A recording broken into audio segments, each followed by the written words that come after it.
Good morning बंधुरा तुम्हारा सबाई केमन आछो। आमी खूब भालो आछि। तो welcome back to my channel. तुम्हारे सबाइके सोमाज डेली ब्लगे स्वागत जानाई। आज के सोमवार सकाल सकाल देखो तुम्हारे कुमड़ो गाছের আপডেট দিয়ে शुरू করে দিলাম ভিডিওটা। তো কুমড়ো গাছে এত ফুল ফুটেছে না যে ফুলগুলো দেখে এত লোভ লাগছে, কিন্তু পেরেও খেতে পারছি না, কি করব বলো। আর এদিকে দেখো আমাদের ফুল গাছ যে সাদা ফুল তুলি সেখানে একটা গাছ পেঁপে গাছ কতটা বড় হয়ে গেছে। আর এই সিঁড়ির উপরে এই গাছগুলো টুকটাক এদিক ওদিক বেশ সুন্দর লাগছে গাছগুলো। আর গাছে কুমড়ো দুটো দেখছো দিন যত যাচ্ছে তত কুমড়োগুলো নিচের দিকে নেমে আসছে আর বেশ সুন্দর লাগছে। আর এদিকে চলে এসছে আমি ফুল তুলতে। তো সব কাজ মোটামুটি হয়ে গেছে। তো ফুল তুলে নিয়ে আজকে যেহেতু রাখি, তো শুভ রাখি পূর্ণিমা বলতেও ইচ্ছে করছে না। আর শুভ রাখি পূর্ণিমা বলে কি করব, তাই না?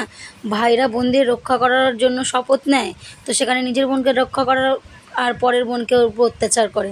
তো এই আর রাখি পূর্ণিমা শুভ কি জানাবো তোমাদের। তো তার জন্য আজকে রাখি পরাতে ভাইয়ের কাছে গেছিলাম। ভাইকে যেহেতু বোনও এখন এখানে থাকে, আমিও আছি দুজনে, তো কোনোবারই ভাইকে দুই বোনে মিলে রাখি পরানো হয় না। তো এবার খুব আশা করে গেছিলাম রাখি পরাতে, জানো তো ভাইকে। কিন্তু রাখি কিনে টিনে নিয়ে আসলাম, সব কিছু পরাতে যাব। তখন আমার ননদ ফোন করলো যে কোথায় তুমি। আমি এই তো ভাইকে রাখি পরাতে এসেছি। বলে আজকে রাখি পরা? এমনি কেন? বলে সোমে জমে কিছু করে না, তুমি জানো না সোমবার রাখি ভাইফোঁটা এসব পরাতে নেই। আমি তাই, আমি তো জানি না। তো মনটা তো খারাপ হয়ে গেল যে রাখি পরাতে গেলাম, পারলাম না। তারপর ওই ভাইয়ের রাখিটা আমি কী করলাম, ভাইয়ের বাড়ির সামনে গোপাল ঠাকুর ছিল, ওর সামনে বেঁধে দিয়ে আসলাম। মাকে বললাম খুলে কালকে ভাইকে পরে নিতে বলবা। আর আমার মাম্মামও ওর ভাইদের জন্য রাখি নিয়ে গেছিলো, পরাতে পারিনি, ও ঠাকুরের সিংহাসনে পরিয়ে দিয়েছে। তো ফোঁটা দেওয়ালে দেওয়া যায়, রাখি তো দেওয়ালে পরানো যায় না। আর মা পরোটা করেছিল, ছোলার ডাল করেছিল। যেহেতু লুচি তোমার দাদাভাই খেতে ভালোবাসে না, পরোটা খেতে ভালোবাসে, তো মা টুকটাক গেলে তোমার দাদাভাই পছন্দের খাবারগুলো বানায়। তো বানিয়েছিল, দেখো মনটা খারাপ করে না। আর দুপুরে খাওয়া দাওয়া কিছু করিনি। মা বললো থাক, আমি দূর যার জন্য আসলাম তাই যদি করতে না পারি ভালো লাগে না। তো চলে গেলাম বাড়িতে। তো মা তরকারি করেছিল, দিয়ে দিয়েছিল, নিয়ে গেছি। তোমার দাদাভাইয়ের আমি বাড়িতে খেলাম, মাম্মা গুলো ওখানে খেয়ে নিল। তো বাড়ি এসে আমি এবার রান্না করলাম, শুধু ভাত করলাম। মা তরকারি দিয়ে দিয়েছিলো, আমার যাও তরকারি দিয়েছে। তো টুকটাক এইগুলো দিয়ে হয়ে গেছে আমাদের একবেলা। তো চলো ভিডিওটা এখান থেকে স্টার্ট করি, তোমরা দেখতে থাকো, আশা করি তোমাদের ভালো লাগবে।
তো দেখো খাওয়া দাওয়া হয়ে গেছে, এবার বাসনগুলো ধুয়ে নিই। খাওয়া দাওয়ার পরে টুকটাক বাসন মাজা, ঘর মোছা, এঁঠো কাচানো, এই কাজগুলো তো থেকেই থাকে। তো এগুলো কোনোদিন তোমাদের সাথে শেয়ার করা হয়নি, তো আজকে ভাবলাম শেয়ার করেই নিই। তো আজকে আমি আমাদের যে পুজো দিলাম না, মনসা পুজো, তো সেদিন আমাদেরকে তাল দিয়ে পুজো দিতে হয়। ওই তালের বড়া সেদিনই করে সবাইকে খেতে হয়, জানো তো। তো সেদিন আমার তাল আনা হয়নি, যেহেতু শরীর এত ক্লান্ত হয়ে গেছিলো, আমি চলে এসেছিলাম। আর তার পরের দিন যাওয়া হয়নি, আজকে গেছিলাম। তো মা তাল এনে রেখেছিল, সেই তালটা নিয়ে এসে তালটা গুলিয়ে নিলাম দুপুরবেলা।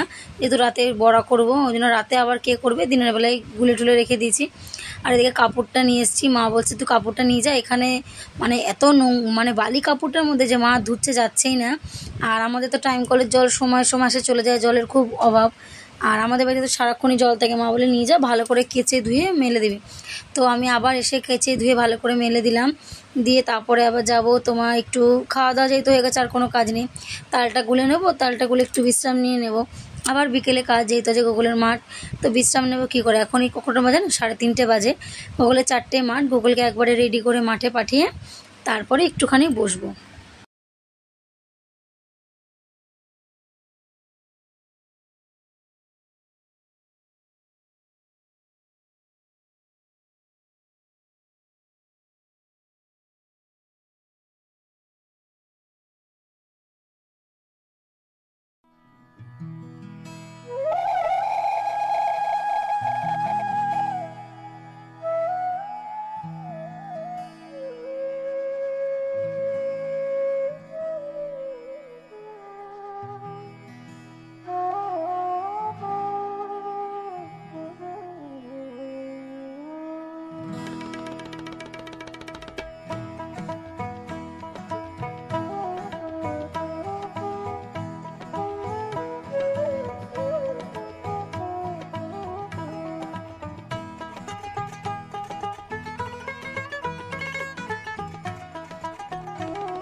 তো এদিকে দেখো আমরা একটু চা রুটি নিয়ে নিলাম। তো মা রুটি দিয়ে দিয়েছিলো দুটো, অনেকটা রুটি ভাইয়ের বেঁচে গেছিলো, তো সেখান থেকে দুখানা রুটি দিয়ে দিয়েছিলো। তো ওই রুটিটাই আমরা, যেহেতু নরম আর আমার না খেতে খুব ভালো লাগে শুধু শুধু এই রুটিটা, তো আমি চা করে নিলাম আর একটু রুটি নিলাম, এই দুজনে খেলাম সন্ধ্যাবেলার টিফিন।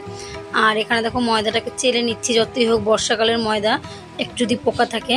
আর এদিকে চিনি তো যা যা লাগে উপকরণ সব দিয়ে আমি ময়দা মেখে নেব তালের বড়া রেসিপিটা। আর আজকে আমি মৌরিটাকে ভেজে দেবো, কারণ ভেজে দিলে না ফ্লেভারটা আরও সুন্দর হয়, ভালো লাগে গন্ধটা, ওর জন্য আজকে মৌরিটা ভেজে দেবো। তো আজকে রাতের ভিডিও এখানেই শেষ হবে তালের বড়া দিয়ে, আর কোনো ভিডিও করব না, কারণ আজকে আর সত্যি কথা বলতে শরীর ভালোও লাগছে না, আর মন মেজাজও একদম ভালো নেই, যে রাখির দিনে ভাইকে রাখি পড়াতে পারলাম না, এত মনটা খারাপ।